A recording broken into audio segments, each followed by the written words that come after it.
Full court reference में justice काजी फाइज ईसा की तकरीर का इंतजार। जस्टिस बंदियाल को सास की ऑडियो लीक से खासे जख्म लगे हैं। शाहजेब खानजादा का तजिया। सीनियर सहाफ़ी हसनात मलिक ने कहा है कि चीफ जस्टिस उमर अता बंदियाल ने अपने एजाज़ में फुल कोर्ट रेफरेंस मुनक्किद करने की अभी मंजूरी नहीं दी है। इस फुल कोर्ट रेफरेंस में जस्टिस उमर अता बंदियाल के साथ जस्टिस काजी फाइज ईसा ने भी तकरीर करना है। फुल कोर्ट रेफरेंस में जस्टिस काजी फाइज ईसा की तकरीर का बहुत इंतजार किया जा रहा है। जस्टिस काजी फाइज मुमकिना तौर पर अपनी तकरीर में चीफ जस्टिस बनने के बाद अपना लाहे-अमल बता सकते हैं। मेज़बान शाहजेब खानजादा ने तजिया पेश करते हुए कहा है कि चीफ जस्टिस उमर अता बंदियाल जाते जाते एक हफ्ते में कितने और कौन से सियासी केसों का फैसला कर जाएंगे जो पीडीएम की जमातों के लिए मुश्किलात खड़ी कर सकता है। नुमाइंदा खुसूसी अब्दुल कयूम सिद्दीकी ने कहा है कि चीफ जस्टिस उमर अता बंदियाल पर रिटायरमेंट से पहले काम का खासा बोझ है। सैकड़ों ऐसे मुकदमात हैं जिनके फैसले चीफ जस्टिस उमर अता बंदियाल ने लिखने हैं जो उन्होंने अभी तक नहीं लिखे हैं। नैब तरामीम से मुतालिक ऐसे फैसले आ सकते हैं जिसकी बुनियाद पर वो मुकदमात जो ख़त्म हो चुके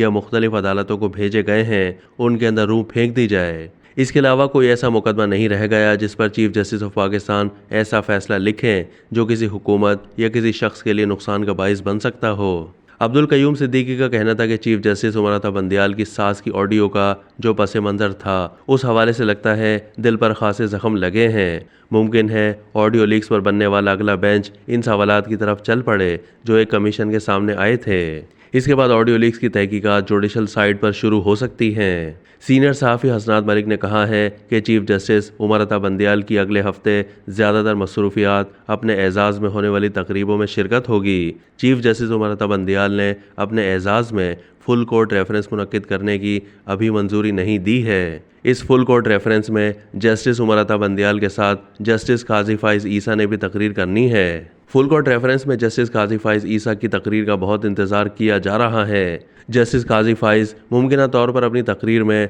चीफ जस्टिस बनने के बाद अपना लाहे-अमल बता सकते हैं। जस्टिस उमर अता बंदियाल ने नए अदालती साल की तकरीब पीर को फिक्स कर दी है। बहुत से वकला का कहना है कि नए अदालती साल का आगाज़ नए चीफ जस्टिस को करना चाहिए था। हसनात मलिक का कहना था कि ऑडियो लीक्स कमीशन के खिलाफ दरख्वास्तों पर फैसले में काफ़ी झोल हैं। चीफ जस्टिस ने अपना सारा नज़ला सिविलियन हुकूमत पर गिराया है। सब जानते हैं कि चीफ जस्टिस उमर अता बंदियाल के इस्टेब्लिशमेंट से इस वक्त ताल्लुकात ठीक नहीं थे।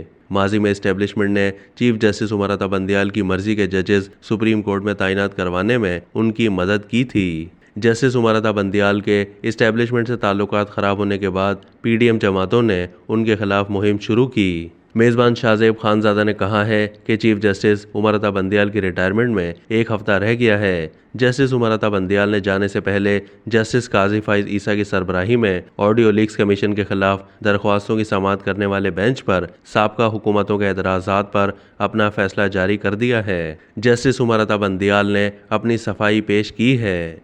अब तक के लिए इतना ही। मज़ीद मालूमात के लिए डेली जंग के यूट्यूब चैनल को सब्सक्राइब कीजिए।